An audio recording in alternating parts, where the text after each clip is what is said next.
What's up, everybody? This is Educator here at School Your Brain, and guess what we have planned today? We're going to show you how to make your very own Bitmoji classroom. Step 1.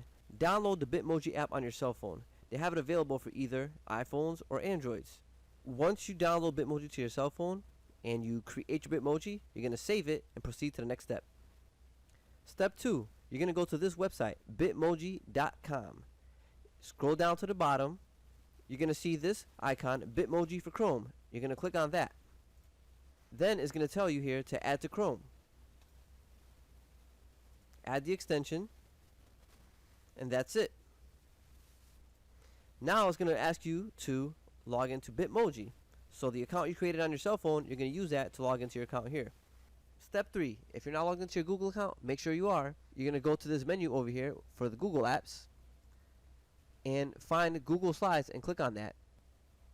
And then you're going to create a new blank slide. Step 4. We're going to go over here to the add-ons icon. Go down to Bitmoji. And you can pin it so that way you don't have to keep clicking on this. So I'm going to pin it to my extensions. And now you can see that the icon pops up over here. I click on it and your Bitmoji comes up, which is the fun part. Now at this point you're only limited to your creativity. So let's say that I wanted to create something where I was jumping, where I'll type in the words jumping and it's going to show me my Bitmoji jumping. And you just pick the one that you like, and I'm going to drag it into my presentation. And you can see it pops up now. Another way you can do it is by right clicking, copy image, right click on your presentation, paste. Step 5. I'm going to select all and restart the whole process. What we're going to do now is we're going to look at the basic elements you need to build your Bitmoji classroom. We're going to put in a background element, insert ourselves into the Bitmoji classroom, and we're going to show how to link to other documents that we want to share with our students. First thing you're going to do is you're going to go up to Insert, Image, search the web. Let me just erase that, and what we're going to put is wall and floor. And then you're going to pick the wall and floor that you like best. So I'll just go with the first one. And you can just click and drag, or you can click on the image, and at the bottom here you're going to hit insert, and it'll insert the picture. Next you're going to resize it, so I'm going to click on this corner and bring it down, click on this corner, bring it up, and I'm going to move the image so it's on the edge, and this one as well. So basically just going to readjust everything until it covers the whole slide.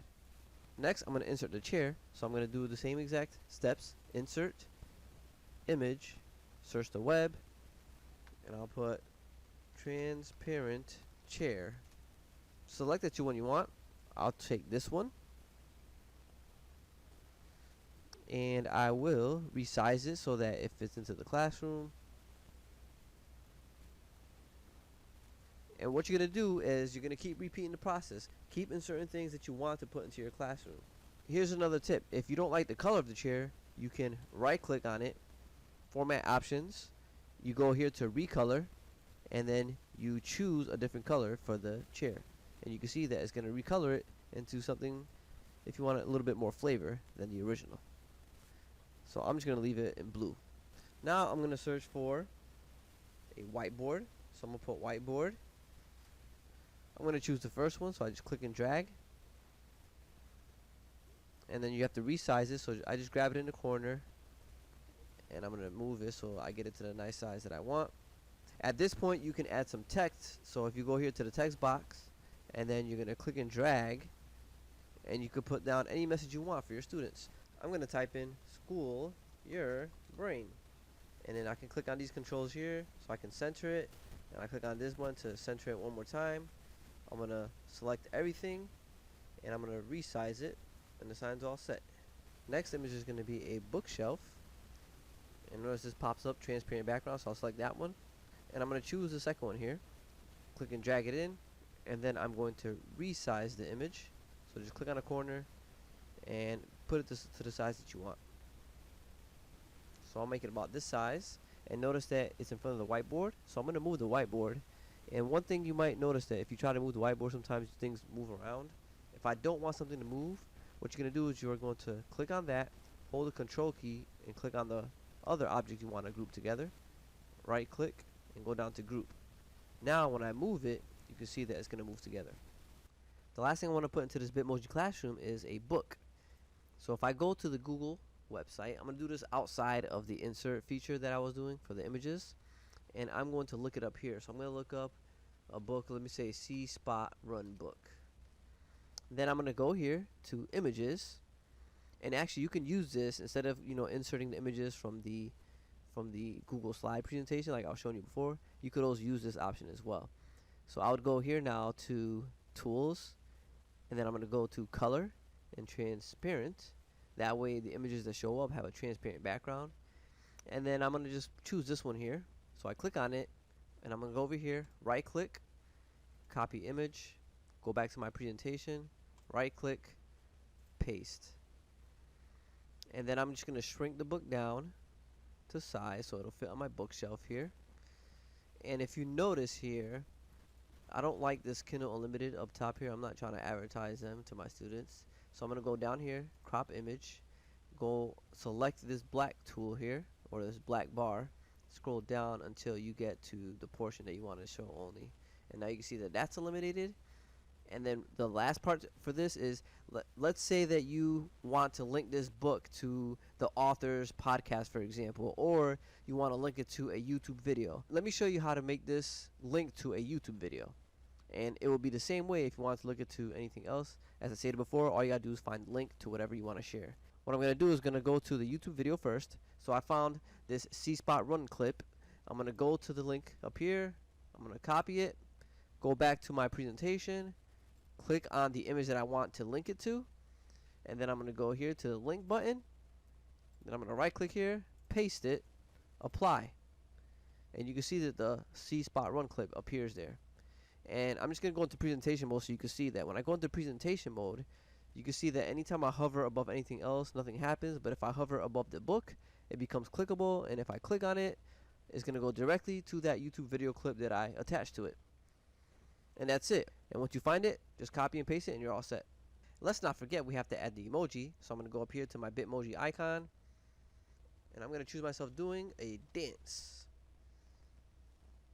And the kids, I think, would hate this one because this one was overplayed, right? But I'll do that. School your brain. And that's me, the educator at School Your Brain. Step 6, the final step. We are almost at the finish line. Now we just got to present it to our students. Here's what I recommend. So I go to my apps, scroll down till I see the classroom icon. Then I hit continue because I'm already logged in. Create or join your first class. So I'm going to hit create class. Then you're going to fill out the information. Create. Next, you go back to the presentation. Go to File, Download. I'm going to change it into a PDF document. Click on it. Now I'm going to go back to my Google Classroom. I'm going to click in here. Click Add, File. And you'll see that your most recently saved file will be right here. So you just double click on that, and there you go. It's all set. It's all saved in there and ready to post. And before I conclude with the video, I just want to show you that, look, if I click on here, which is what your students will be able to do, it's going to open up the document and you'll be able to see that you are unable to move any of the items that you edited in Google Slides. And if you look at the book over here, you can see that when I hover over it, you can click on it. So if I click on this, it's going to take me to that website that we linked it to earlier. One thing to point out, if your students are in Google Classroom, it's going to be difficult when they open up the file to figure out what they have to do, what to click on. So I would try to set it up like a it's a virtual classroom. So try to set it like if you were really in the classroom, you would put an agenda and the objective on the board. So maybe you could put something very simple and say, click on the green book, and then that'll get them started. And one other thing I wanted to add too is that I just came up with it right now, is a lot of people are asking, what can I do with my students on the first day? A Bitmoji classroom will be perfect for that. Why? Because you can even create scavenger hunts with this. I'm just thinking about this now. Like, don't even tell them what the instructions are. You could just have them, try to figure it out. Almost like an escape room type of an idea. They could try to click on different things and they'll get clues, and then eventually they'll figure out some type of an end result that they're trying to get to. So this is just some ideas I'm throwing out there. I really do hope that I helped you out today. So if you learned anything, please consider giving me a like and subscribe to School Your Brain's YouTube channel. And also leave a comment below to let me know what you think about the idea of using a Bitmoji classroom to create a day one icebreaker or an escape room type of a situation. I just came up with it while creating this video. So let me know your thoughts on that. So leave a comment below. Don't forget to check out my website here, www.schoolyourbrain.com, and you'll see here that I'm the only teacher blog dedicated to motivating you and your students. If you go to the upper right hand corner, you see it says social media. You click on that, it'll show you where you can connect with me on social media. I hope to speak with you in the future. I'm the educator at School Your Brain, and I'll see you next time.